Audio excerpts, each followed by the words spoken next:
Hey Hey B, guys. welcome to the podcast. This is where we talk about all things community, culture, and hot topic, of course, is our big TV show. And you are currently on the land right now. Still, it still exists. Yes. Yes, we are here. What's happening? So far there's a cabin that's been built since the filming, and then we just got a bunch of wood.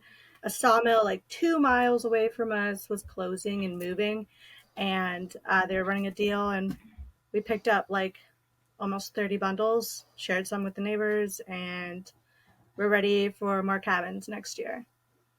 Shine once. Yeah, 30. 30 bundles. No, they were saying like they have enough wood that they could build like 2 or 3 more cabins probably or something hmm in total.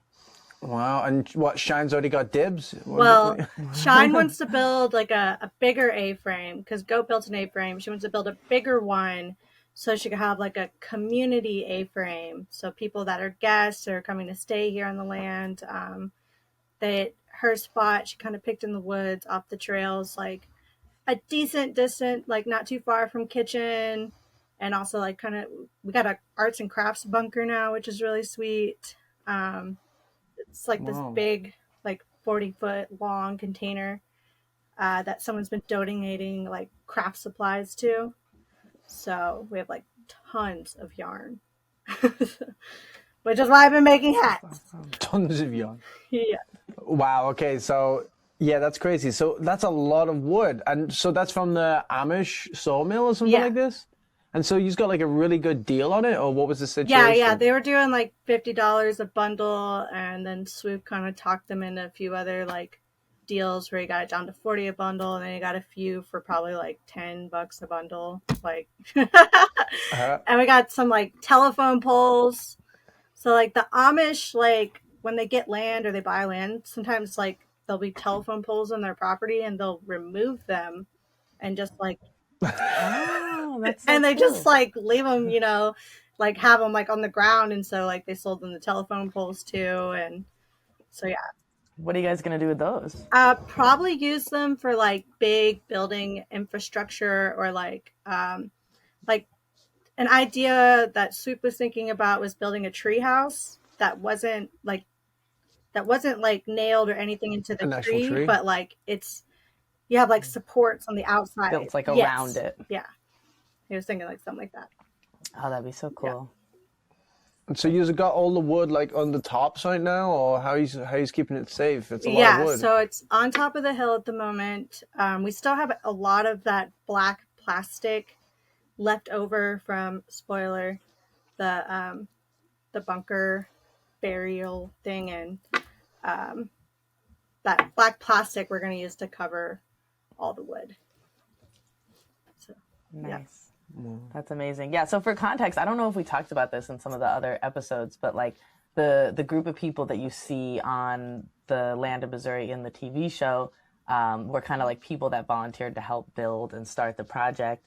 And then afterwards, there was a group of people that stayed. Me and Tree weren't even there, and people that wanted to kind of like invest more long term in the land stayed and made like some ideas of how the process was going to work there. And I think one cool, interesting thing that you guys decided on is that you didn't do 100% consensus, which I thought was kind of interesting. Because I think a lot of people think that that's the only way our lands can work. And I thought that that was cool that, what was it? How did you guys decide that it was like? so in order to become a member or an ember on the land, out here, we're doing a thing. You start a 6-month provisional membership where you like live, stay, participate, get facilitated, get to know the land, get to know the community, see if we all like vibe, and like know that we can live together. And then if when you finish that, then if you want to stay on past, we have like a membership meeting or membership meeting, and there has to be at least 10 members present in the meeting. So whether it's like in person or on the phone, people can then vote, hell yeah, and then say why. Or if they say no, give the reasoning why. And all you need is a 75% hell yeah to become a member on the land. So a couple people could say no, and you could still become a member, which is pretty cool, in that respect. You don't need And then 100%. the hell yeah thing is just. And is that for like all decisions on the land? Is like 75%, or is that just for new members? Just for new members. And then the people that make the decisions are the ones that are on the land. I like the hell yeah thing too, because I feel like that's a thing sometimes where people are like okay with something, but maybe not enthusiastic about it. And so I like the differentiation of like, make sure people are like really like, we really want this. We're not just like, accept, Yeah. That's cool. Yeah. We're like, hell yeah. Or like, yeah. Or like, I don't know. And you have to give your reasoning why. You can't just say yes and you can't just say no. You have to say why.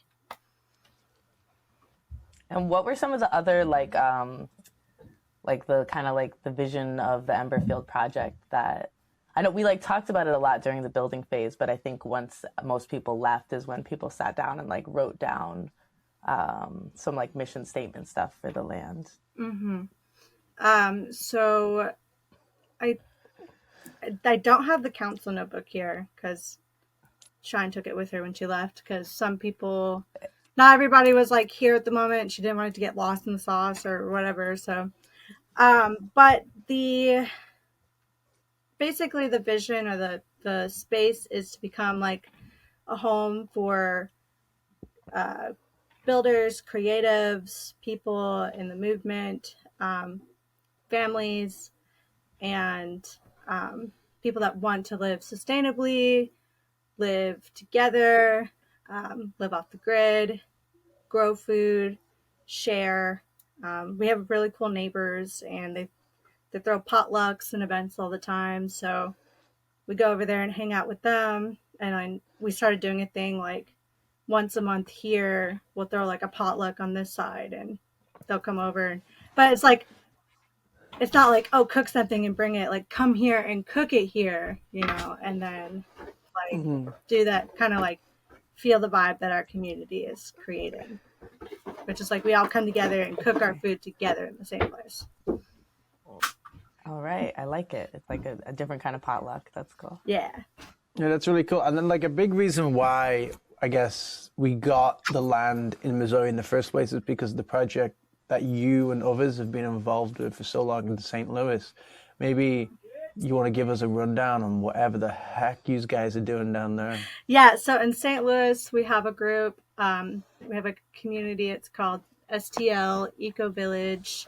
And we had a couple houses there. It's been around for like 15 plus or so years. And we had a community house where we acquired probably like 6 or so years ago now. And there's been a few different community houses, but the last one we've had, it's kind of like in the hood or an area of St. Louis where like now is gentrification. Like these developers from Texas are coming in and buying these houses up and letting them rot so then they can like demolish them and build a new house, or push people out of their houses because of taxes and stuff. And so the house we have there it's like a fixer-upper, and or it had been, and it's taken just teams of people through time, like working on things, fixing it up, living together. We have like the living room and a few different places in the house that are common spaces, and then there's private rooms in the house that people could like rent for themselves. And the thing about the project though there is that a lot of people that want to get involved or stay in the community house usually want to like they just want to live there. They don't really want to participate in community, or like they don't mind that there's communal activities going on, but they'll just like hold themselves up in the room. And but we used to do like we still do all sorts of mutual aid there. Every spring and fall, we'll do a mutual aid event where the community throughout the year brings clothes or shoes or items, and our like community lead or mama or whatever you want to call her, Jazz, she'll like collect it, keep it in her basement, take it out in the spring and the fall, like a big free yard sale. And people would show up and take what they want, leave what they don't need. And it's such an awesome resource for the community. People throughout the year know that she takes in donations, and so they'll go and like knock on her door and be like, I need shoes this size. Do you have anything? Or like another family, when I was there, their house caught on fire and they needed furniture and clothes and things. And we were able to provide all of it for free because we've been collecting it for the community, and was able to be like, yeah, here, you can go through all this, take whatever you need, take furniture out of their community house. Cause like you could use chairs and things probably more than we can. And, so it's a really awesome resource. We used to do a free food share every Friday there, where we would go to Whole Foods, pick up a bunch of food that they were going to throw out, and be able to like let the community pick through it, take what they need. We'd make boxes, take it to our elderly neighbors, and make sure they eat, make sure they have food that's nutritious. And also, like, we do mutual aid with the neighbors out there. So these homes are over 100 years old. They constantly need maintenance or upkeep or work. And some of these elders are too old. They want to like finish their lives in their houses, kind of thing. And but like they'll get fines and stuff for maybe peeling paint, or maybe some boards got loose on something, and so we'll help them out, fix something, and just do it based off of fundraising. Be like, hey, help us fix our neighbor's house, or we're working on their pipes, or they need a new porch in the front because the house next door caught on fire and the fire department blasting the water destroyed their porch, things like that. So damn. So you're just fundraising through like the internet and stuff like that for things like that? It's like, no, yeah. That's so awesome. Like, one of the things I think is super cool, people like how much mutual aid can be done just from like gathering items and sorting them, like just how much like waste there is in our waste stream. And like there's like this job that can be done, which is just like, don't let those shoes go to waste, don't let those things get thrown out. And that's like, I feel like a big function of the garden. And it was cool going to the Ecovillage in St. Louis for the first time and realizing like that's something that could be done anywhere, in cities or anywhere, just like someone to like clean and collect it and store it and like get it to the person that could use it. Yeah, but it hasn't been so easy, I've heard, for you and Jazz in the project that you have going on there. I heard that you used to have like a free food situation. You were gathering all the waste food and being able to provide for the people there. But I heard that's, like there's been so many issues with that now, huh?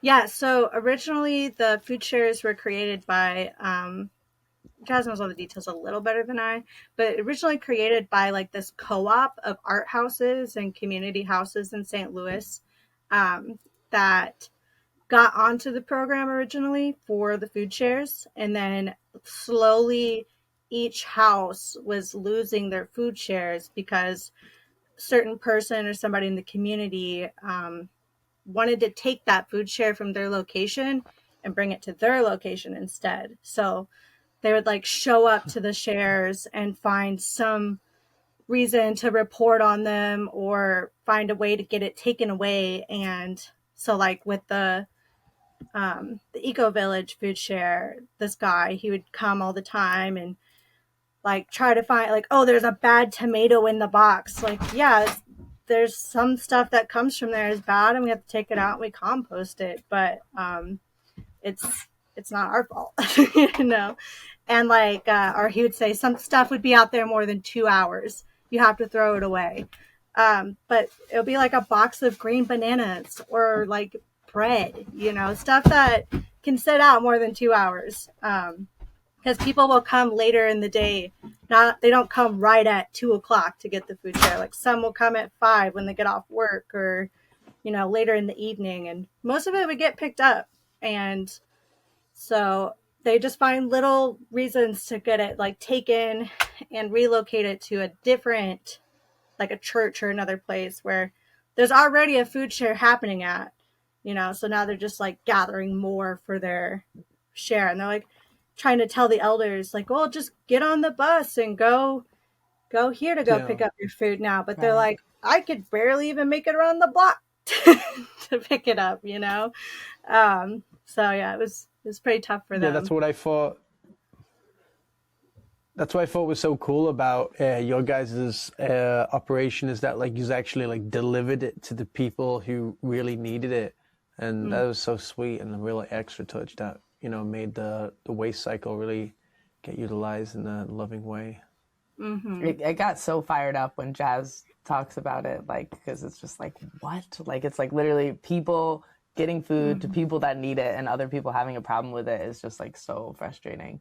But I think it's just such a cool example of another thing like that's really like people talk about like, oh, how can I find community? And I feel like mutual aid as like a gateway into community is kind of a cool, like building community through sharing with people in your area is like maybe like some kind of key point for people that are just like in a city and they're like, I want to do something like this, but I don't know what to do. Finding your free food like network is definitely a way in. Like that's how we found out about the garden, is from Food Not Bombs.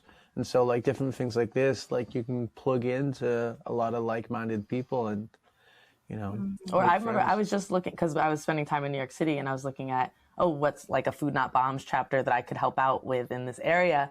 And then like on the front page of the website, it was like, also you can just go to a supermarket, ask them for leftovers, find a day that you're going to set up a table. Like it was kind of like, don't just look for people that are already doing it. You can also just start doing this. Like Food Not Bombs is decentralized like that, which I think is it's very really DIY. Cool.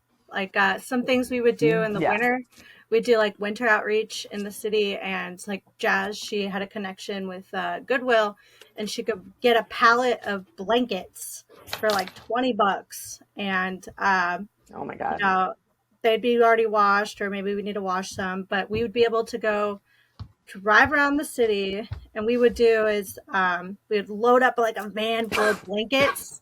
We'd make a big pot of soup and then like a big thing of coffee, and we just drive around and find all the homeless people we could, just like chilling on the benches or wherever they were at, and be like, hey, you guys need blankets? You want some hot soup? You want some coffee? Like open up the van, let them grab what they want. That's give amazing. them food. And like it was something where at least like every year we would make sure to do. And other people in St. Louis, there's like a really sweet like activist scene where people really care about the unhoused, and the collect donations of gloves and hats and shoes, and drive around and try to find people just directly and give direct mutual aid. It's like one thing to like donate to Salvation Army, to the little bell ringers at the store, but it's a whole nother to just give someone gloves and hats and a coat like directly, or even warm winter boots, just so people don't freeze to death.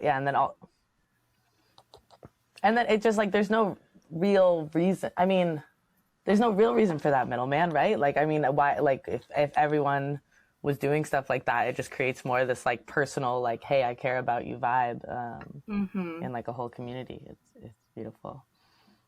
You and Jazz are superheroes.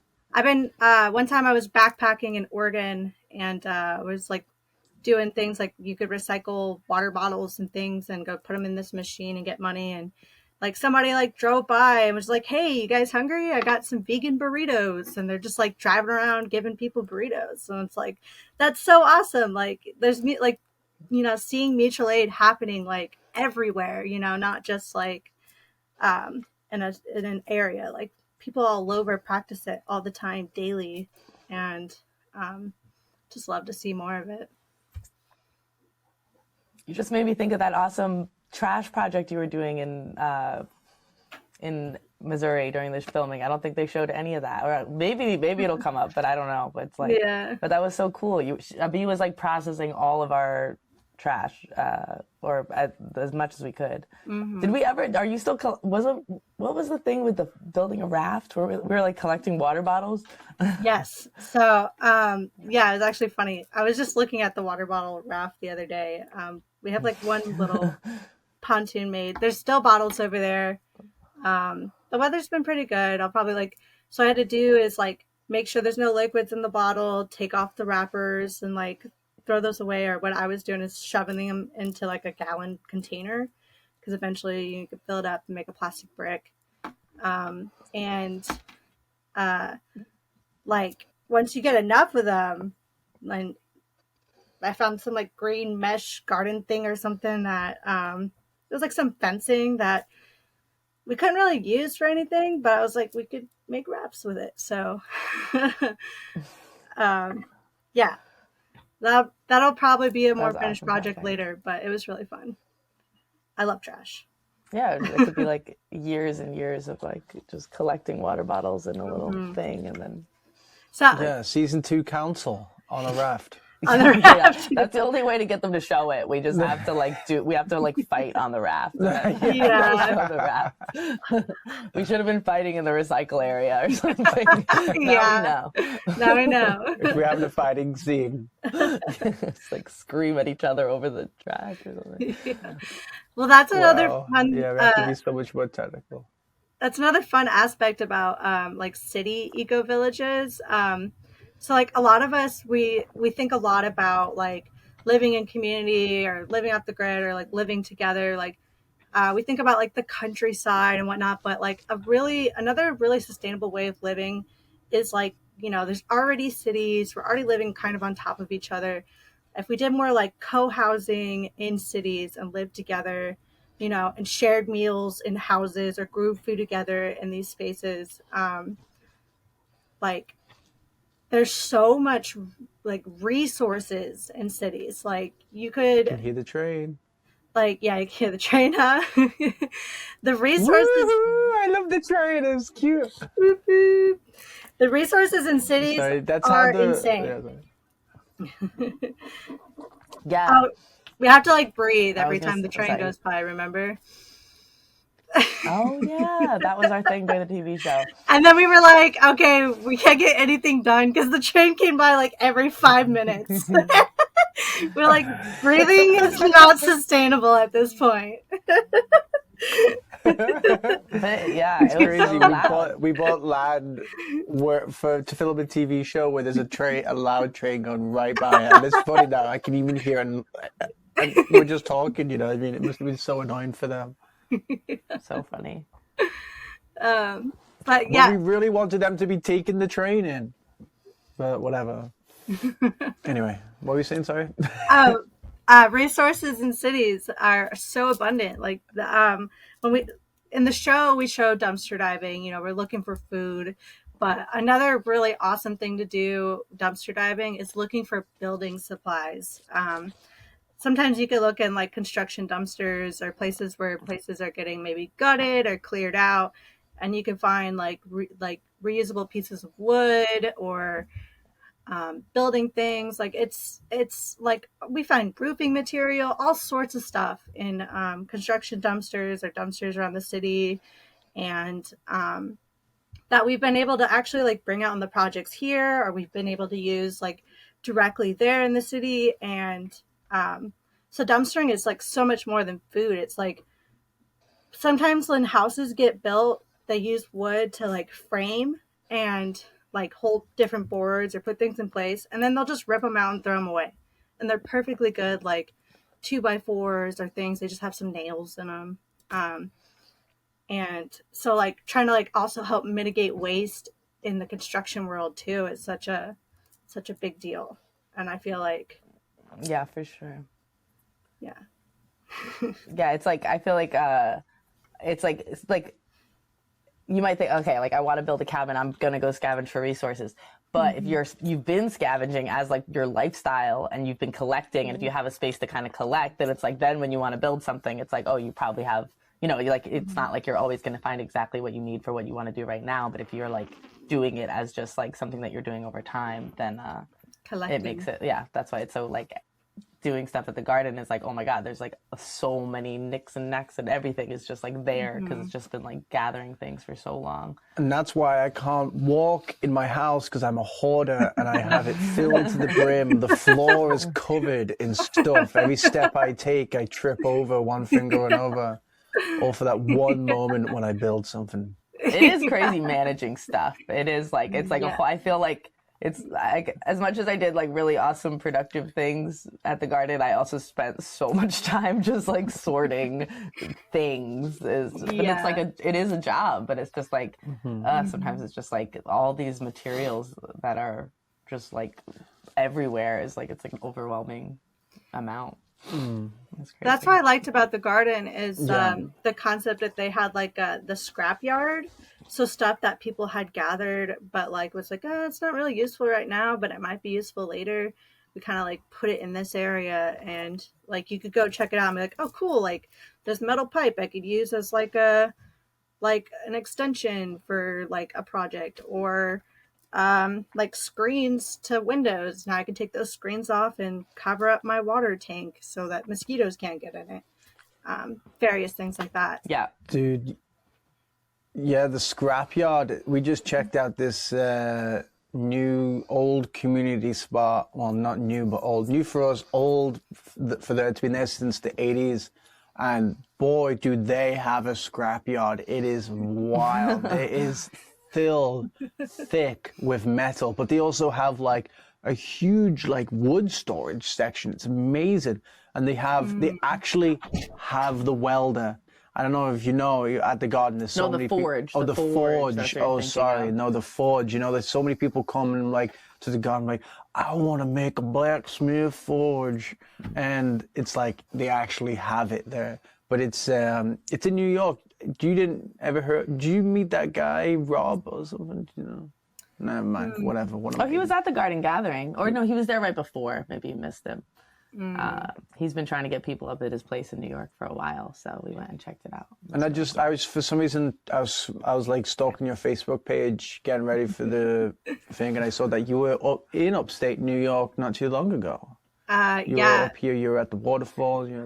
Yes. So I didn't know if maybe you were checking that out, but were you like working festivals or something? Mm-hmm. Yeah. Yeah, that's what I was wanting to talk about. Like that's an amazing way to. Like a lot of people who want to travel and stuff like this, always one of the biggest questions is how do you make money? You know what I mean? And doing that is definitely a way to do it, right? Or... Yeah.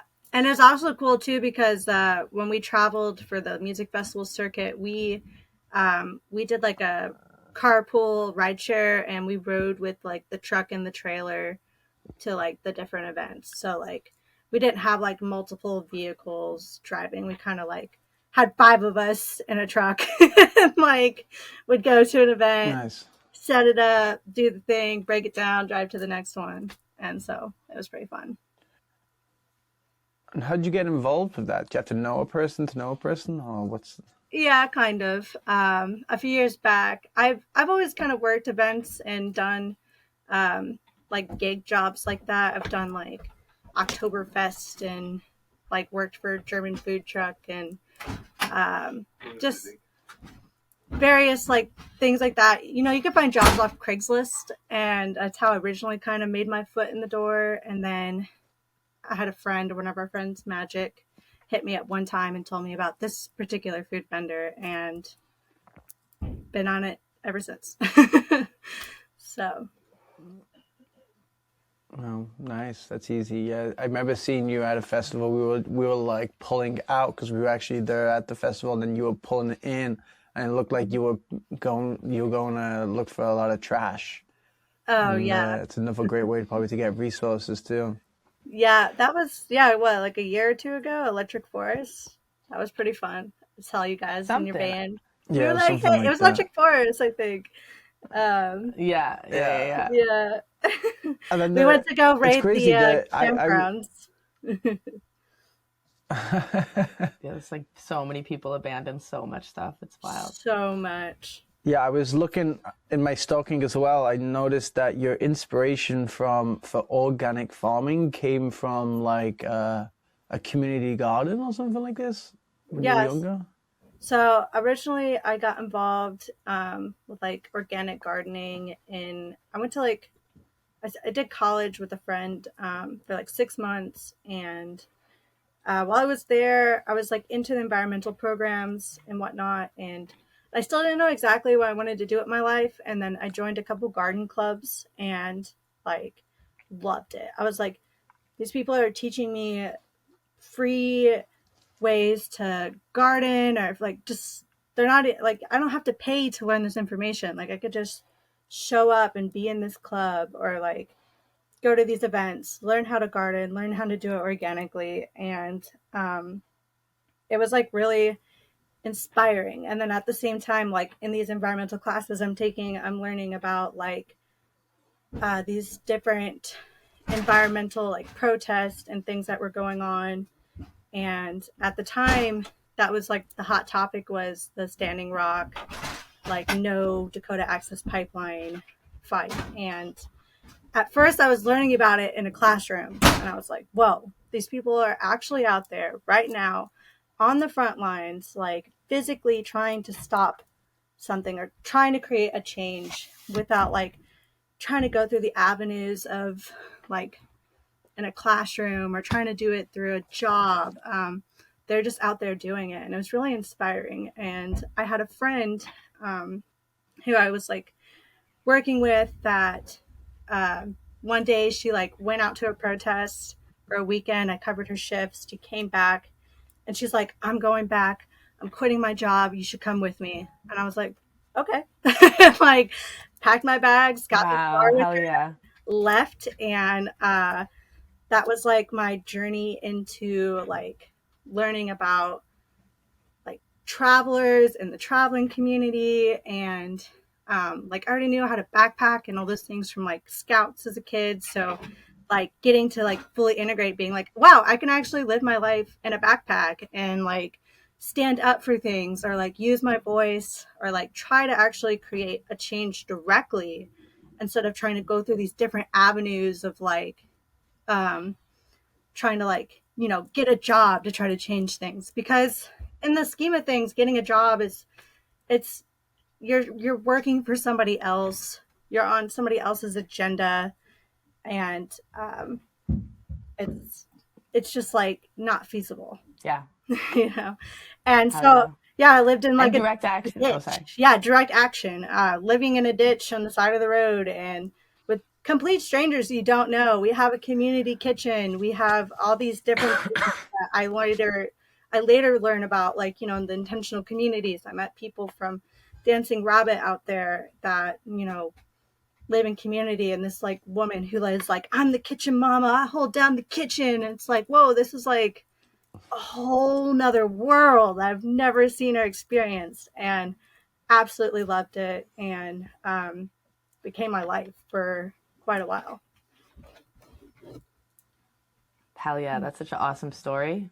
And yeah, I love that you touched on like, yeah, like the direct action, I feel like feels more like rewarding. Like you're really like I feel the same way with jobs and with classes. I just feel frustrated. And then also it connects you to communities of people like this. Yeah, the world of people that are like, let's just do it, you know. That's so cool. I didn't know that that was your story of how you got involved with stuff like that. That's awesome. That's where I Similar originally to Shine with the Occupy. Yeah. I met the Waters Life bus, like Shine in them. I met, you know, her originally from that protest. I met like the Soulfire Caravan or G for G. Like I met Goat back then. Like I didn't even know it. Like, you know, we met then. Like I was like, I hugged every person that came off that school bus. Like we met and didn't know. And that's where I met Moon, and that is so funny. Just like so many people. And then these people like continued to travel and go different places and like do different things. And then we like in the future find ourselves now all wanting to like live together or like work and like collaborate and like try to create spaces where we can now like live freely. Yeah, and you bring up a great point, and it's also why it's like important to like support the unorthodox living lifestyle people like travelers, because they're the ones who are actually more able to physically go to these protests and be there for like a long period of time. And so like at the garden, we're helping travelers, but we're also helping the people, you know, who are able to go to these protests. We're providing them with good food, a good place to stay on their way to these spots. And we're just trying to be a part of it in a way, which is cool. And yeah, like fucking we amazing. probably don't realize either too is like, you know, at the garden are these spaces that, you know, people maybe come and travel and stay, and maybe they're just kind of getting through their journey too, like that, like they've just been awakened to the world of like activism or protesting or just like any of that, and then like coming into a space and being like, whoa, like look at these people like growing food and like living together, or like trying to work together and like, you know, doing these things. Like what I remember during this initial time of traveling is, you know, making a bunch of friends or meeting a bunch of new people, and we'd travel and we'd go somewhere different, and we would stay at different people's houses on our travels. And like it was so beautiful to go to these people's spaces that would like open the door to us. Like a lot of like, they know a few people in the group, a lot of us they didn't know, but they'd open the doors to us, and like these people would have these like gorgeous amazing gardens going on outside. Like they got their backyard, their side yard, their front yard, like covered in food that's growing, you know, like seeing like being able to go to these houses and like pick Brussels sprouts and peppers and things out the garden and make meals with it while we were there staying, like was just like so beautiful, and also like inspiring, like seeing like, wow, like we can live together and we can grow food and we can like share and like whatnot, you know. Even like they would even have areas in their house, like maybe in their basement or something, like, oh hey, this is all mutual aid stuff, if you guys need clothes or backpacks or socks or whatever, like take anything out of here. And it was really cool to see that, like multiple places that we would go. Yeah, it's crazy how many of us, you know, in that were on that land project being filmed have like these amazing stories of like, you know, nonstop activism and everything. And I don't know, I was just thinking of I've been wanting to make a TikTok with Oak being like, you know, I thought I was going to come here and learn from ex-Navy SEALs or something. And it's like, oh, you missed the point, you know? Like there's so many people that you can learn so much from that have like such a unique story that like is little bits into this whole world that I think for most people is completely unseen. And if you don't really like ask questions, you can totally miss it and just not really understand what you're seeing or, you know, the whole world behind what we're doing, you know? Yeah.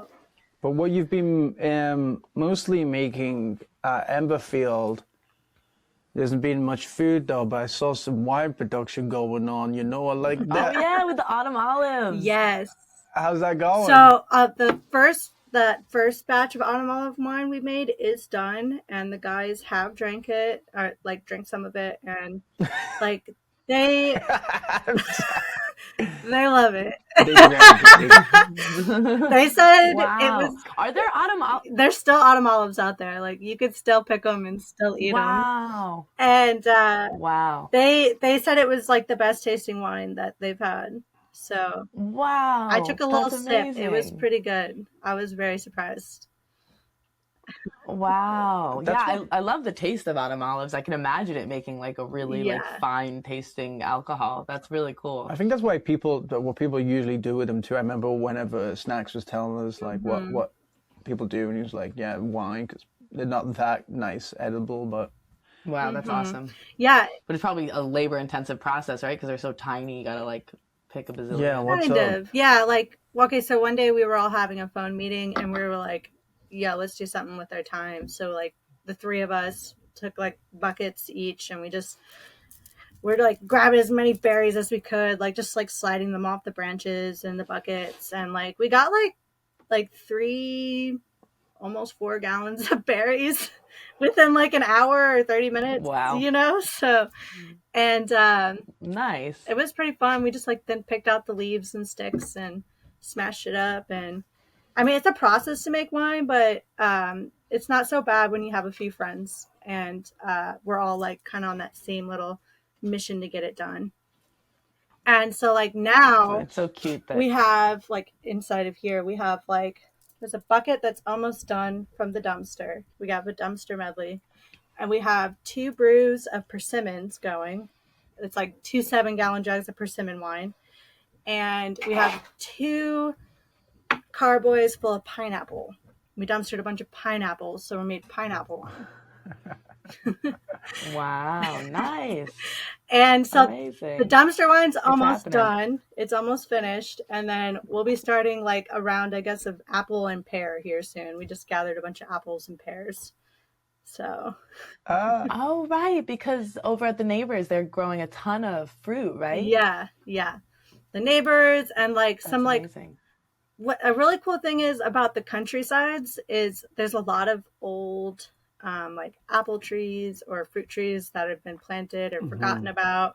You can knock on people's doors, ask them like, hey, are you going to pick those? Or like, can we pick some? And they're like, yeah, sure. We don't care. We don't pick anything off of it. Or like they already got what they wanted. And so we'll just like grab whatever we want off the ground or whatnot. And so, yeah, it's a good way to get fruit. So, That's and then Well, and how are the trees doing? Oh, the sorry. trees, yes, the trees. We planted like hundreds of trees during the show. And I went out in the field before the frost and things came. I was kind of checking them all out. So those heart nuts, you know, those heart nuts we planted like all around the teepee area, Yes. they Did they work like- or not? all survived, it looks like. Like they did great. Yeah, That wow, was so good. amazing. They did so good. And they're like Wow. huge trees, like, you know, because like they're like what? You're Those like, were They're the 5-year-old. yeah. So like to transplant them, we didn't know if it was going to work, but like the land that they were on in Illinois or wherever, when we picked them up, they were just going to die there eventually. They were not being looked after. So we just took them thinking maybe they'll last. Usually 5-year-old trees are not good at being transplanted, but Yeah. we're like, why not? But if it did work, then we have 5 years of growth already, which means yeah. soon as the nut. Yeah. Yeah. They better mention at least once that we're planted trees. I don't think it's been explained, at least, like it's just No. digging. They don't want to say. Digging holes. Yeah, right? They've got to do it. They have to. Well, this is what I was saying about like like the movie Holes. we have to like, I mean, maybe now we're realizing more and more like what it takes to create like a compelling story for TV and like and any kind of media. Like it can never be just like we're planting trees. Like we have to think outside the box of what makes it more creative. You know, like that we're doing some challenge, like we have to plant 1,000 in a day, or we're seeing who can do the most, or something that just gives it like an extra, or something. Because otherwise, nothing. It's always going to be just drama stuff. How do we? I don't know what we're going to have to do to try. I feel like now that we've kind of like seen things, like we should have made like planting dramatic. Like we should have been like, "You're planting this wrong," or like something. Scream at the new people or something, just so that they Or just like show freak it. out about Or it. like, I mean, they also like sappiness, you know, like I feel like if you create a scene, like we could have done like, this is Tyler and Heather's love tree, and you know, something, or I don't know, you know, create something like, yeah, we'll take notes on all the episodes. Like, okay, what do they like? How do we make it related to what we want to show? Yeah. But honestly, yeah, the last episode, I just thought, you know, even though it's still like about these things that we wish it wasn't about, it's like, it seems like it's not as, it was less dark. Like the dumpster diving scene, they could have made that dark, and I thought that it looked like a blast, you know. So I feel like it's getting a little bit better. I feel like I laughed a lot that last episode. It was pretty funny. I loved seeing Magic, the raccoon, dumpster diving and going in it. Yeah. That was awesome. Yeah. It was like somebody was like, why wouldn't they show all the produce? I was like, we just didn't, there was no produce. That was like It was the worst dumpster diving I've ever saw. Like, and we knew it was going to be a bad day, but it's like whenever you're filming, it's like you set these time windows. You need this thing. We're doing this thing. We have to do the filming, and it's like, you know, like it doesn't always work out. And it's funny actually. Once the cameras left, we checked out one more dumpster on the way back, and it was one of the best dumpsters we've ever saw. So it was just like really funny how like, yep, you know, it's just how it works sometimes when you're filming. You know, you can't get it all. But I mean, they at least like showed us enjoying our time, you know, talking about it. But like it was crazy, the stuff that Ricky ate, they were rancid. They were like so bad. Like, they were like one of the worst things you could ever eat out of a dumpster. Like they were so horrible. Yeah, I mean, I've never tasted something that bad. It was like, of course, that's like when I saw him about to eat it on the show, I was like, oh my god, this is not a good snack. They're like, no, don't eat that. We didn't know at the time. We thought we found like score. We thought we found gold right there. You know, all the snacks. I guess the oil was just expired. Yeah. And, Yikes. well, what can you do? I laughed a lot when he spit it out. I was like, of course, he eats the one thing that's not good.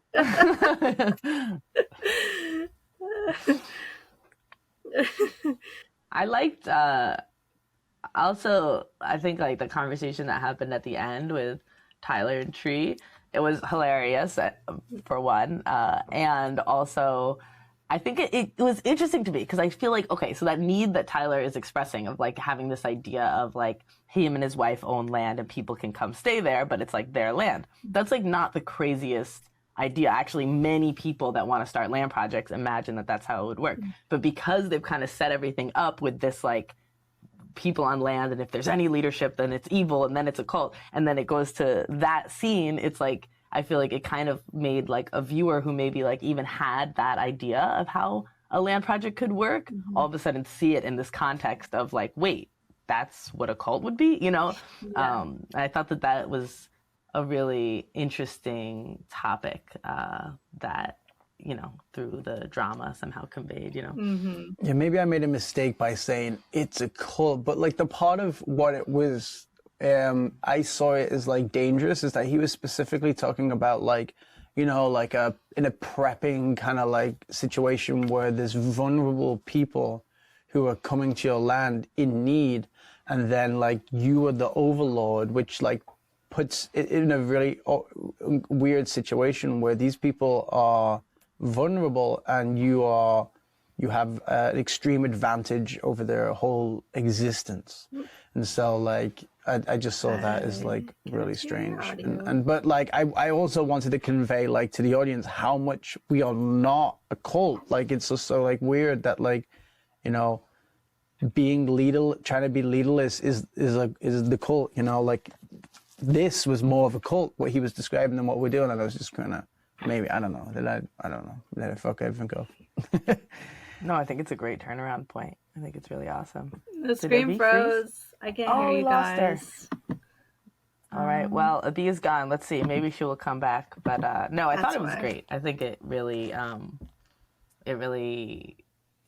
actually, there's so much drama and there's so much like kind of just silliness that doesn't have much substance. But then there's also these interesting points about community, like how do we make consensus? And then, you know, he has a problem with that process, but then like, what does the other process look like? It looks like someone making decisions for other people, right? And people really like having, like critically thinking about that, and then thinking about the way they've been judging us. But then, you know, I don't know. There's a lot of kind of real challenges that I think are being portrayed in kind of a cool way. Yeah. What else happened in that episode? You know, another thing that I really don't like. Okay, yeah, Oak. Super annoying that he randomly decided to call you a cult leader. Like, that was not cool.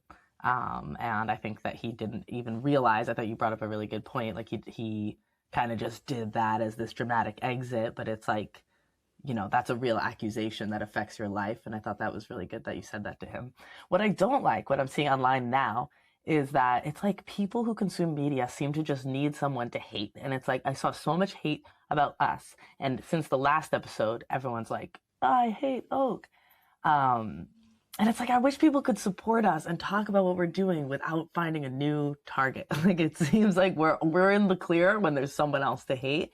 And this happened with the Vice documentary too. That Vice documentary kind of showed who we really were, and they kind of showed some bad intentions of the person that was speaking bad about us on TikTok. But the whole comment section was like really angry at that person, kind of transphobic towards that person. And they had to turn off the comments because it was so bad. And it's like, damn it. Like, even when we're winning, there's still a hate storm. And maybe that's just how the internet works. Maybe we need to cast like a really, really annoying person next season to, I don't know. Yeah, I think that's like a compelling story making is like it's a something against something. It's like there's a battle going on, and like, are you gonna be the bad person? Someone else gonna be the bad person? I mean, you need something you got to figure out in the story making, and I was trying to make it the bad person, I guess, be some governments, but it didn't really work out so much. I mean, they put in that one thing where we're like, oh, is it a cult? We're all living in a cult. We're all working for a leader and stuff. So, I mean, they kind of had it in there a little bit, but maybe we need to invite her again. Well, we're kind of getting towards the end of... But you keep talking. I'm going to try and invite her. Yeah. What else? I like Jessica's storyline. I think they're making her cute, and Tashila is obviously awesome. Strange with Ricky too. I think he was supposed to have kind of the same kind of introduction, and it's like all of a sudden you just see him appear right before the dumpster diving scene. Like, so many people have been confused about that, but there is so much that they cut out. I mean, there's like entire days and things that happened and everything that are just like, completely gone. Oh yeah, you're back. She's back. I'm back. I don't know. The internet cut out for a second. I'm back. We filled the space. Yeah, I was just talking about how Ricky appeared out of nowhere. That was another weird one. Yeah. I was like, they didn't introduce him, but maybe they will in the next episode. Maybe, yeah. I mean, I think that it does seem like some people that have been watching it have been commenting on how it feels like so much is being crammed in. Like, the fact that there's only 2 more episodes, it's like, I feel like there hasn't been that much character development and stuff. It feels kind of rushed, but I feel like they definitely could have they definitely had enough footage. They could have done like 2 more episodes just to get like more information in there. I feel like trying to cram all that filming into just 6 episodes, which is like 45 minutes long, really kind of like cut out a lot of what was happening. And like, you'll see people online like reacting, being all like, this is just drama, like they're not doing anything, what are they doing, they're not showing us like what they're how to live off grid as a group or this or that. And it's like, no, we did that, it's just like there obviously isn't enough time in the show allotted to show that. Yeah. I'm getting so many comments, on TikTok and stuff. There's just like, ever think about growing food? Like, what, you just gotta eat out of the dumpster? I'm like, we were growing food. We were trying, like, yeah. I think I would address is like people being like, they're claiming to be self-sufficient, or they're not being self-sufficient if they're eating out dumpsters, but it's like, this is raw land. There's nothing growing on it but like prairie, like grass and trees and wildflowers, and there's nothing to like pick and can and preserve just yet. I mean, there's stuff we can forage, but we're not working with a lot just yet. But we did grow pumpkins. Oh yeah, and lots they of grew tomatoes. Nice. Yes. That's amazing.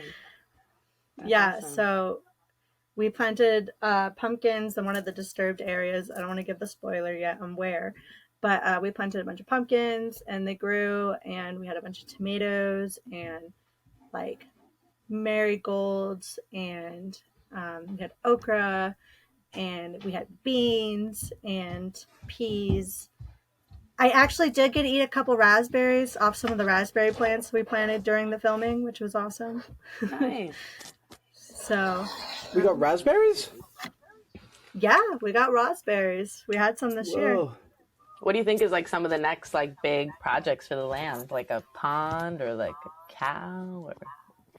Oh, yeah. So a pond is definitely on our list or our dreams to do. So Jazz is in the process of selling the community house in St. Louis, and because we shut it down like a year ago. And so once we sell the house, we'll be able to have funds to possibly get a digging machine for the community or something, so that we could dig it ourselves, which would be really cool. And then like that would also open up possibilities of people who wanted to dig homes maybe in the ground or things like that. Wow.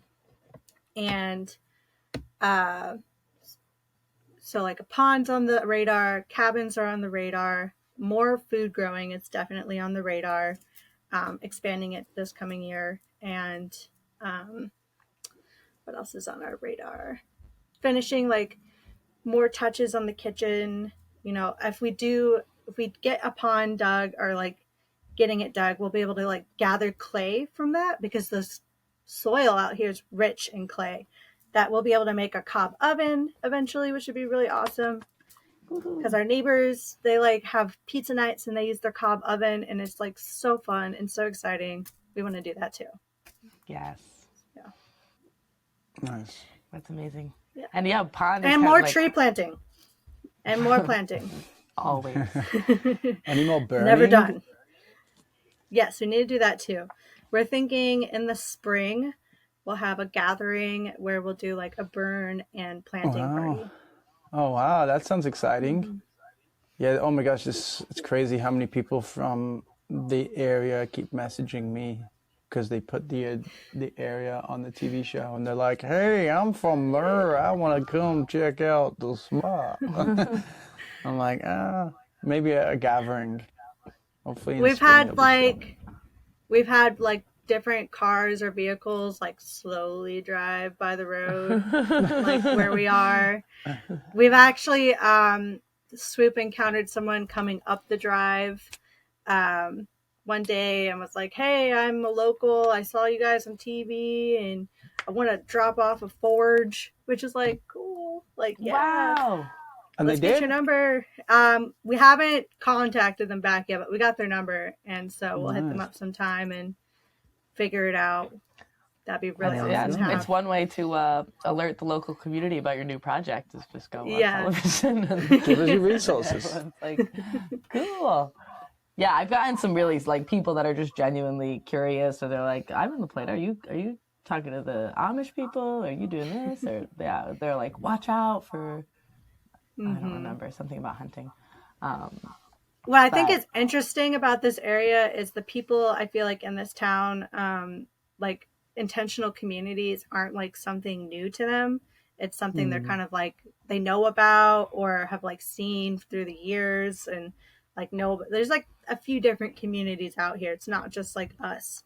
And so like, it's not like, oh, there's an intentional community. It's like, oh, it's another one of those, you know. But this one's on TV. The interpersonal drama is on the I don't know, for the world to see, and now you don't know. So I think we have to wrap it up because we gotta go. We gotta go to the big city. Make a train. Is there any way that anyone can like support the land right now? Supporting the land. So let me see. I got some really cool stickers actually recently. If people want to donate or whatnot, Emberfield, we have a website. We also have a Facebook page now that people can plug into. It's Emberfield Heart Collective Ecovillage. And there's also the People's Project Earth where people can donate. But I got these cool stickers. I think I'm gonna post. Those are so cute. Those are amazing. The stickers of the big banners that we had on the land. It's like a sticker version. That's so awesome. Yep.